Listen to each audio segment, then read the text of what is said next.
or else people just will just make a calculation.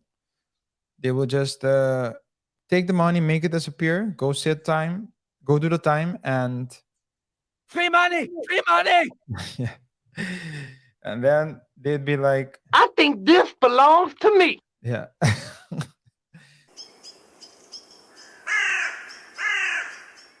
They did a poll, and the poll showed that a lot of Americans, I know we know how polls work, but let's use it for this show.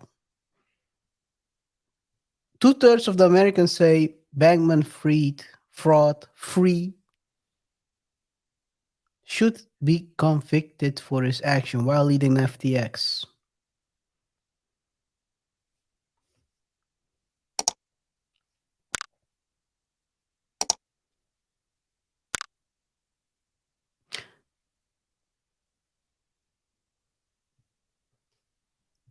What do you think about these numbers?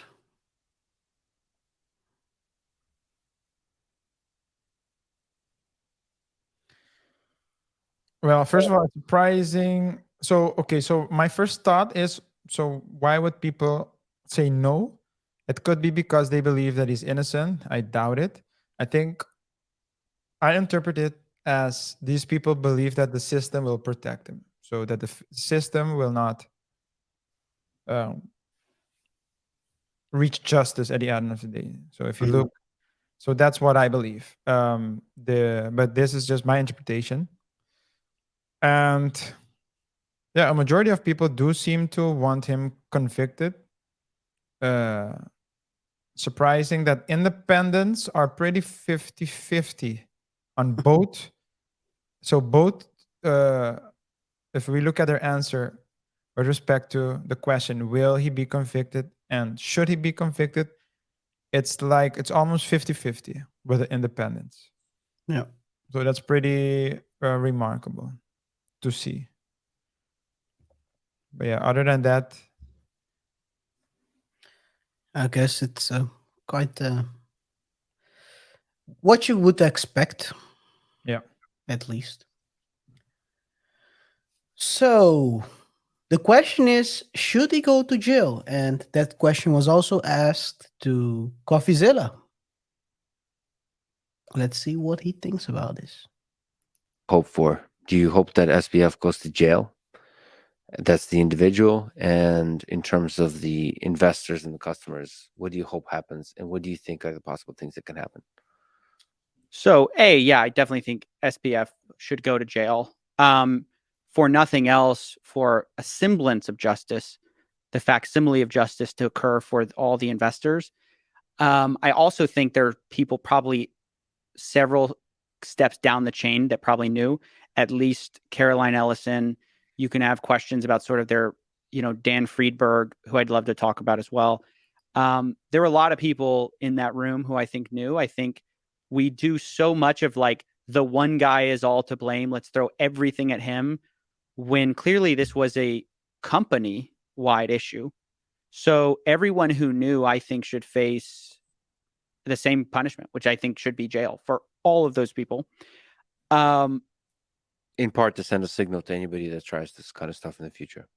Yeah, Harsh absolutely. I mean, one of the big things that you saw, like, okay, take a microcosm of all of this action and just look at like the influencer space, right?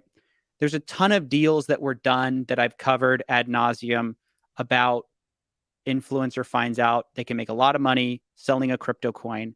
The first thing they wonder is, am I going to get caught? If I do this, is there a consequence? And if the answer is no, then it's a pretty easy decision, as long as you don't like have any moral scruples about it, which apparently none of them did, or a lot of them didn't, I should say. So as soon as somebody steps in and regulates, that math changes. And all of a sudden there's a self-interest reason to not go do the bad thing. So for example, and I can give a Do you agree with that statement? So when I was in law school, actually, we had a very interesting subject called law and economics, and basically it showed, let's say, the relationship between a law or a rule on the one hand and the punishment on the other hand. So if the chances of getting caught is low, the punishment is oftentimes high. If the chances of getting caught is high, then the punishment is oftentimes light. Just to give an example, if you, for example, get in a train without paying a ticket, so you hop on a train without paying a ticket, you know that there are people surveying the trains, and let's say very, very often. So maybe there's a 60% chance you get caught. So that's why the fine you need to pay is relatively low, as opposed to when you, for example, are driving without insurance or without the license, your license. The chances are very low because you can drive a whole year without ever being stopped. But when you do get stopped, you get fined, and it's not that's astronomical, but it's still higher. These are both fines you get so let's say with regards to uh, transportation, but that's the consequence. And to bring it back to white collar crimes, if the person, and this happens oftentimes, the person gets convicted of having misused money of other people, maybe 30 million, and then you will hear that they settled for 30 million. That's because they know. So they know on the one hand that they won't get the 27, so the rest, the 90%, but they know that if they don't cut a deal, they might they might not get anything. So it's one could argue that for that reason the punishment should be harsh, because or else people just will just make a calculation. They will just take the money, make it disappear, go do the time, and Free money! Free money! yeah, and then they'd be like, I think this belongs to me. yeah. Yeah, so those are just my 2 cents on this matter. Yeah, so yeah, it's a very interesting take you have there. Guys, listen and learn. Listen and learn. So let's continue. Concrete example of this.